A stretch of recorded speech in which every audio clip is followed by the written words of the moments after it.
અમરેલી આમ તો ખેતી પર નિર્ભર છે, પરંતુ 24 કલાક પડેલા વરસાદે ખેતરોમાં તબાહી મચાવી છે અને ખેડૂતો માટે મુશ્કેલી વધારી દીધી છે। ખેડૂતોને વાવણી કરવી છે, પણ ખેતરો ધોવાઈ જતા વાવેતર કરવું મુશ્કેલ બન્યું છે અને ખેડૂતોને મોટી નુકસાની વેઠવાનો વારો આવ્યો છે। અમરેલીમાં ખાંભા ગીરના ગામડાઓમાં સાંબેલાધાર વરસાદથી ખેતરોનું ધોવાણ થયું છે। ડેમ છલકાઈ જતા અને નદીના પાણી ફરી વળતા ખેતરો બેટમાં ફેરવાયા તો ખેડૂતોના મગફળી અને કપાસનું વાવેતર પણ ધોવાઈ ગયું, જેના કારણે ખેડૂતોને મોટા પાયે નુકસાની ભોગવવાનો વારો આવ્યો છે। જમીનમાં વાવેતર બિયારણના હતા એ ઢોરે રહ્યા, બીજા વસાળેથી બધા ધોવાઈ ગયા અને ધોવાણે બહુ ઝાઝા પાળા તૂટ્યા અને નુકસાન અતિ નુકસાન કહે તો જમીનું ધોવાઈ જાય એવું નુકસાન થયું છે કે જે આવનારા 5 વર્ષ હરખું કર્યું હોય, હવે એ 5 વર્ષ સુધી પાછું એમાં ધૂળ માટી નાખ્યું તે પાછું વાવેતર થાય એવી રીતે જમીનું ધોવાઈ ગઈ છે ઠેર ઠેર। અને કંઈક જમીનોમાં નેરાના પાણી ગરી ગયા છે, કંઈક જમીનો તો કંઈક મકાનોમાં ગરી ગયા છે પાણી। કંટાળા ડેમની દિવાલ તૂટી જતા ડેમના પાણી ખેતરોમાં ફરી વળ્યા તો મોબનીસ ડેમ છલકાઈ જતા ધાતરવડી નદીના પાણી ખાંભાના વાડી ખેતરોમાં ફરી વળ્યા। જગતનો તાત કુદરત સામે લાચાર બન્યો છે, ત્યારે હવે ખેડૂતો સરકાર સામે સહાયની મીટ માંડીને બેઠા છે।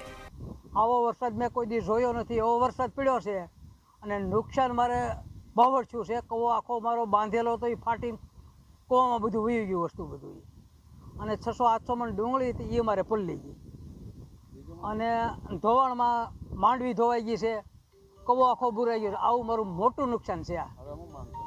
હવે આમાં કુદરત અમને કંઈક સરકાર અમને સહાય દે તો અમને 5 પૈસા મળે તો અમે પાછો કવાનું કામ કરી શકીએ, અમારી કેપેસિટી એવી નથી। આ ખેતરોનું ધોવાણ થતા જે ખેડૂતોએ વાવેતર કર્યું હતું તેમનું બિયારણ તણાઈ ગયું છે, ત્યારે જગતનો તાત કુદરતી થપાટથી દિવસે ને દિવસે દેવામાં ડૂબતો જઈ રહ્યું છે। ત્યારે હવે જગતનો તાત સરકાર સામે સહાયની માંગ કરી રહ્યું છે। અમરેલી જિલ્લામાં 24 કલાકથી પડેલા વરસાદથી જળબંબાકાર જેવી સ્થિતિ છે ને, ખાસ કરીને ધારી, ખાંભા, રાજુલા વિસ્તારમાં છે તે ખેતરો છે તે પાણીથી તરબોળ થયા છે ને। વરસાદ બંધ થયા બાદ પણ હજી ખેતરો છે તે પાણીથી તરબોળ છે ને। આપણે સીધા દ્રશ્ય બતાવવા માંગીએ, આપ જોઈ શકો છો કે ન્યૂઝ કેપિટલની ટીમ છે તે ગ્રાઉન્ડ ઝીરો પર આવી છે ને અત્યારે ખેતરો છે તે પાણીમાં ફેરવાઈ ગયા છે ને, ખેતરોમાં છે તે પાણી ભરાયા છે। ત્યારે બીજી બાજુ જો વાત કરું તો વરસાદની ખેડૂતો રાહ જોઈ રહ્યા હતા, પરંતુ જે પ્રમાણે વરસાદ પડ્યો ને વરસાદને કારણે ક્યાંક ને ક્યાંક ખેડૂતોને નુકસાન થયું છે। ખેડૂતોના જે ખેતરો ધોઈ નાખ્યા છે, ખેતરોમાં અત્યારે તળાવોની માફક પાણી ભરાઈ ગયા છે। ત્યારે ક્યાંક ને ક્યાંક કામ જોઈએ તો અમરેલી જિલ્લામાં છે તે આ વરસાદે તબાહી મચાવી હોય તેવા દ્રશ્યો પણ સામે આવ્યા છે ને, કહેર હોય તેવી રીતે અમરેલી જિલ્લામાં ખેડૂતોને મોટા પાયે નુકસાન થયું છે ને ખેડૂતોના ખેતરો હાલ પણ વરસાદના પાણીથી તરબોળ થયા છે। Dashrathsinh Rathod, news capital, Amreli.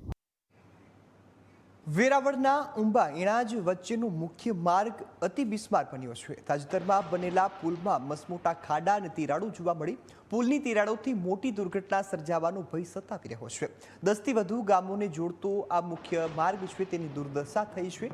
8 દિવસ બાદ જિલ્લા પંચાયત ઘેરાવાની ચીમકી પણ આપવામાં આવી છે। ચોમાસા પહેલાં હું રૂબરૂ અધિકારીને મળ્યો અને મેં એમને વિડીયો અને ફોટો બતાવ્યા કે સાહેબ આની એક સાઈડની દિવાલ જ તૂટેલી છે, જો વરસાદ થાય ત્યાં કોઈ મોટી જાનહાનિ થાય તો એના જવાબદાર તમે રહેવાના। ત્યારે એણે તાત્કાલિક ધોરણે પુલિયું રિપેરિંગ કરવા માટેના પ્રયત્ન કર્યા, પણ આ પુલિયું 10-15 દિવસ પહેલાં બનીને રેડી થયું। બન્યા પછી 3 જ દિવસની અંદર વાહનો નીકળ્યા એટલે ફરી વખત આ પુલિયું તૂટી ગયું છે અને તૂટ્યા પછી મેં અધિકારીશ્રીને ફોન પણ કર્યો છે કે સાહેબ તમે જે પુલિયું બનાવ્યું છે એ તૂટી ગયું છે તો ફરી વખત એમાં કંઈક કરો, બાકી મોટી જાનહાનિ થાય। પણ આજ દિન સુધી કોઈ પ્રક્રિયા હાથ ધરવામાં આવી નથી।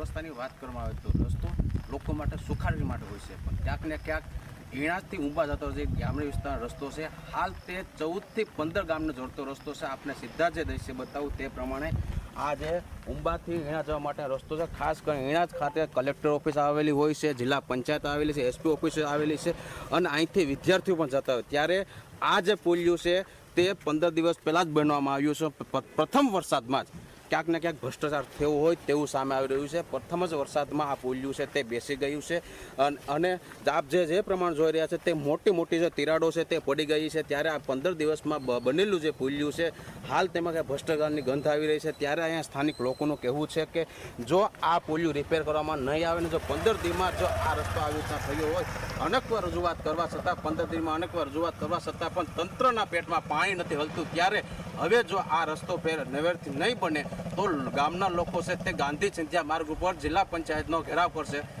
Arvind Sodha, News Capital, Gir Somnath.